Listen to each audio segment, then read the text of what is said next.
Hello, नमस्कार, आदाब, सत श्री अकाल। मैं सलीम खान, जयपुर जोटोड़ा, फौजी साहब पेंट हाउस से। मैं आज आपको अपने पेंटरों के बारे में कुछ डिस्कस करेंगे। हम लोग बताएंगे आपको किस तरीके से काम कराना चाहिए, किस तरीके से नहीं।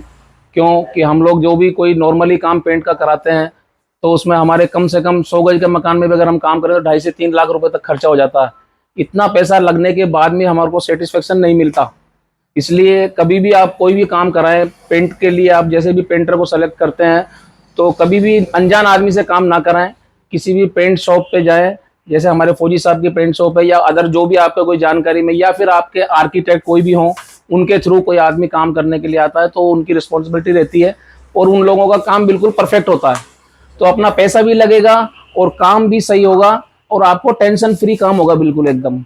आजकल क्या माहौल चल रहा है जयपुर के अंदर, कोई भी पेंटर अगर 4 महीने 2 महीने किसी ठेकेदार के पास काम कर लिया तो उनका ये हाल है कि खुद कॉन्ट्रैक्टर बन जाते हैं, जबकि उनको काम का कोई नॉलेज नहीं होता बिल्कुल भी। आप लोग क्या करते हैं कि उसको सस्ता रेट देख के, अच्छा काम करने वाला जो आदमी है उसकी रेट थोड़ी सी ज्यादा होगी, जिसको नॉलेज ही नहीं है वो कह देगा कि साहब मैं तो आपका काम इतने में कर दूंगा, इतने में कर दूंगा।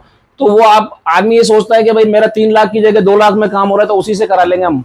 लेकिन बाद में इतनी मुश्किल हो जाती है, इतना फंस जाता है आदमी कि हम लोग कई पार्टियों का काम कर चुके हैं। हमारे दुकान से, फौजी साहब की दुकान से भी हम लोगों को कई जगह भेजा गया है कि भाई ऐसे ऐसे पेंटर कोई काम कर रहे थे और छोड़ के भाग गए, एडवांस लेके चले गए। सस्ते के चक्कर में हम लोग उनको दे देते हैं काम और बाद में फिर हम लोग परेशान होते हैं। या फिर वो रेगुलरली काम नहीं करते, कभी एक दिन आएंगे, 4 दिन नहीं आएंगे, जिस दिन पेमेंट दे दे उसके 4 दिन तक छुट्टी, काम पे नहीं आएंगे, ड्रिंक करके साइड पे आ जाएंगे। हम लोगों के घर में कोई ऐसी भी साइड होती है जहाँ पे खुद लोग रेजिडेंस रहता है, लोग बाग पब्लिक रहती है उसके अंदर।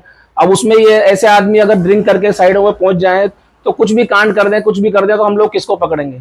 इसलिए मेरी आप लोगों से रिक्वेस्ट है कि भाई आप जो भी कोई भी काम कराएं तो किसी ना किसी दुकान के थ्रू कराएं या फिर अपने आर्किटेक्ट के थ्रू कराएं, ताकि आपका काम भी अच्छा हो और आपको फ्री माइंड काम हो, बिल्कुल कोई टेंशन नहीं हो। इसलिए आप लोगों से हाथ जोड़ के रिक्वेस्ट है कि ये काम जब भी आप कराएं तो किसी ना किसी के थ्रू कराएं। नमस्कार।